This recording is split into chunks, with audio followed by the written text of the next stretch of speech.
El microorganismo del que corresponde hablar en el presente trabajo es la Salmonella typhi o por la enfermedad que causa fiebre tifoidea. Primeramente debemos conocer y entender algunas de las generalidades microbiológicas más importantes de este microorganismo, como lo pueden ser los siguientes aspectos. La Salmonella typhi es un bacilo de tipo gram negativo, lo que nos da a entender que es una bacteria de pared celular delgada, pero esto lo veremos un poco más adelante en su taxonomía.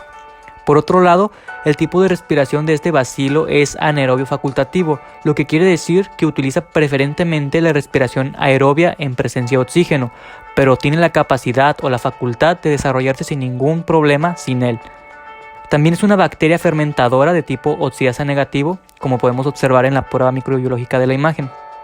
Y un punto muy importante es que esta bacteria se desarrolla principalmente en el tracto gastrointestinal y específicamente la Salmonella typhi solo afecta a los humanos. Ahora sí, de acuerdo a su taxonomía, decíamos anteriormente que este microorganismo pertenece al dominio o reino de las bacterias. Es de filo Proteobacteria, es decir, que forma parte de la gran cantidad de bacterias patógenas que existen, y de Gamma Proteobacteria, de acuerdo a su importancia médica, ecológica y científica, como lo son este tipo de enterobacterias. También son de orden y de familia Enterobacteriales y Enterobacteriaceae, lo que significa que forman parte de la microbiota del intestino, es decir, es ahí donde se desarrollan. Por otra parte, son del género Salmonella, por lo que las bacterias que pertenecen a este género principalmente son bacilos gram negativos, son intracelulares y anaerobios facultativos, además de contener flagelos perítricos. Y pues recordemos que los flagelos son aquellos que le dan movimiento a la bacteria y este microorganismo los posee. Y por último, pues es de la especie Salmonella typhimurium. Continuamos con la epidemiología. Bueno, como mencionábamos al inicio, esta bacteria es un patógeno humano estricto, es decir, que solo afecta a los humanos. Entonces este microorganismo puede sobrevivir en la vesícula biliar como reservorios, donde puede permanecer como una infección crónica provocando molestias al paciente. Y la forma en la que podemos adquirir esta bacteria, que nos traerá como consecuencia fiebre tifoidea, es a través de la ingesta de agua y alimentos contaminados. Generalmente se dice que la infección se contrae por alimentos mal refrigerados como el pollo o las verduras, pero la realidad es que la manera de contraer Salmonella typhi es muy extensa y podría ocurrir con el simple hecho de lavar tus alimentos con agua que contenga la bacteria. Además, su transmisión también puede ser por vía fecal oral, es decir, a través de heces u objetos que podamos tocar. Como nota importante es que esta bacteria afecta con mayor frecuencia a niños menores de 5 años y a los adultos mayores de 60. Sin embargo, pues nadie está exento al 100% de esto. Muy bien, aquí podemos observar las principales fuentes de infección de los alimentos en concreto, y estadísticamente son las aves de corral, los huevos, el agua y los vegetales, tal como se muestra en la gráfica. Sin embargo, para que se pueda producir como tal la Salmonella typhi, se requiere aproximadamente de 1 millón y hasta 100 millones de bacterias en el organismo, y esto va a depender de varios factores de la persona que está siendo infectada. Por ejemplo, la dosis infecciosa puede disminuir en pacientes inmunodeprimidos, es decir, que ya tengan un sistema inmune debilitado a causa de otras enfermedades como la leucemia, la anemia, el linfoma, entre otras. A este tipo de pacientes el microorganismo afectará con mayor eficacia y con un menor número de bacterias. Y si a esto le agregamos que las infecciones tienden a tener una distribución universal en los meses cálidos del año, pues las cosas empeoran aún más. Con respecto a la patogenia, esta bacteria se va a unir a las mucosas del intestino delgado, infiltrando las células M, las cuales son células especializadas del epitelio intestinal de las placas de Peyer, que es el lugar donde se encuentra el tejido linfoide asociado con el intestino, o simplemente el tejido Galt. De esta manera, esta bacteria va a afectar a las mucosas intestinales. Además de esto, la bacteria se va a replicar en vacuolas endocrinas, ya que es un organismo intracelular, si lo recordamos, que se va a su vez a transportar a través del citoplasma y que puede liberarse hacia la sangre o circulación linfática por medio de la mucosa intestinal. Por eso es que en algunos casos se puede detectar la Salmonella typhi y otras derivaciones de la misma en hemocultivos, ya que de esta manera la bacteria va a viajar a través del cuerpo llegando a sitios de reservorio como lo es la vesícula biliar en términos de Salmonella typhi. Seguimos con la patogenia de este microorganismo. Y el cromosoma bacteriano de este bacilo posee 2 islotes de patogenicidad, los cuales son el PA1 y el PA2, que vienen siendo los actores genéticos de la bacteria por la cual es patógena. El más destacado por la actividad que realiza es el PA2, ya que es el factor que le permite a la bacteria escapar de la respuesta inmune de nuestro organismo, codificando de esta manera proteínas de tipo invasivas, las cuales van a ser inyectadas al interior de la célula por medio de un sistema de secreción tipo 3, o también conocido como inyectosoma. Algo que también suele ocurrir durante la fiebre tifoidea es que las bacterias, al tapizar el intestino, son engullidas por los macrófagos, y después estas bacterias se replican y son transportadas al hígado, al vaso y a la médula ósea, es decir, que también pueden causar infecciones en estas áreas.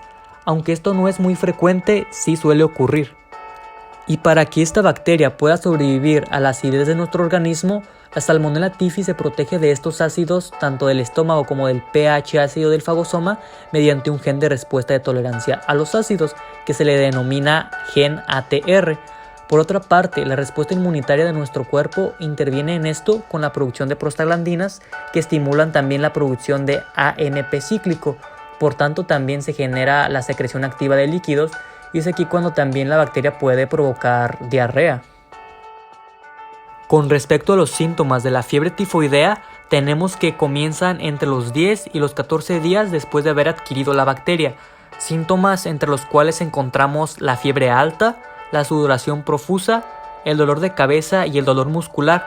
Además de estos síntomas también se pueden presentar otros como la hinchazón abdominal, las náuseas, el vómito, la diarrea, cansancio y la pérdida de apetito, por lo que hay que estar muy atentos a los síntomas ya que podrían empeorar y será necesario acudir al médico. Dentro del tratamiento, diagnóstico y recomendaciones para tratar a la fiebre tifoidea, decimos que puede ser tratada exitosamente con un curso de antimicrobianos o antibióticos, por lo que puede ser revisada desde casa con cuidados específicos y especiales, siempre y cuando se haya detectado a tiempo. De lo contrario, el ingreso hospitalario puede ser necesario. Como ya mencioné, para poder tratar la enfermedad desde casa, el médico recetará alguna dosis de antibióticos por aproximadamente algunos 14 días. Sin embargo, cabe señalar que algunas bacterias han desarrollado inmunidad al tipo de antibióticos comunes que se utilizan, por lo que si el problema prosigue, será necesario realizar un cultivo de la bacteria para determinar el tipo de antibiótico que se requiere para destruirla por completo, y así de esta forma asegurarnos si se trata realmente de una Salmonella typhi o es otra bacteria, y así es como se lleva en concreto el diagnóstico de la enfermedad mediante el cultivo de heces. Como recomendación, el paciente debe descansar e ingerir muchos líquidos y consumir comidas regulares, y también debe mantener buenas medidas de higiene como lavarse las manos constantemente para evitar la propagación de la infección a otras personas. En cuanto a la dieta terapéutica, generalmente durante la enfermedad es preferible una dieta ligera y calmante, pues la alimentación durante la fiebre entérica juega un papel importante para el tratamiento, ya que las molestias gastrointestinales son frecuentes. Se debe tener cuidado al cocinar los alimentos y en la elección de los mismos, de tal manera que sea fácil su digestión, y aunque la dieta deba ser ligera, también es necesario que cumpla con el aporte nutricional adecuado para poder satisfacer así las necesidades calóricas diarias del paciente. Un dato muy importante es que durante la enfermedad el porcentaje de la tasa metabólica basal del cuerpo es 10% más alta, lo que significa que está descomponiendo más tejido para poder proveer energía. Tomando en cuenta esto, es necesario que la dieta del enfermo proporcione suficientes proteínas y mantenga el equilibrio de agua y electrolitos del cuerpo, evitando así también la irritación de la membrana mucosa y reduciendo la acidez gástrica que inflamaría aún más el tracto gastrointestinal. La recomendación dietética, como ya se mencionó con anterioridad, debe ser alta en líquidos, aproximadamente de 3 a 4 litros diarios en forma de sueros y agua hervida. Y en cuanto a la alimentación, se recomienda consumir sopas, caldos y reducir el porcentaje de grasas, irritantes y especias. En resumen a este microorganismo, sabemos que es una bacteria del tipo gram negativo que se desarrolla en el tracto gastrointestinal, específicamente en el de los humanos. Bacteria la cual causa la fiebre tifoidea que se adquiere tras la ingesta de agua y alimentos contaminados. También ya conocemos que la fuente de infección principal son las aves, los huevos y el agua, y que su transmisión puede ser por vía fecal-oral, y que el tratamiento debe ser a base de antibióticos, claro, una vez diagnosticada la enfermedad mediante el cultivo de heces. Enseguida te muestro las referencias que se utilizaron para la elaboración de este video, y sin más que decir, me despido.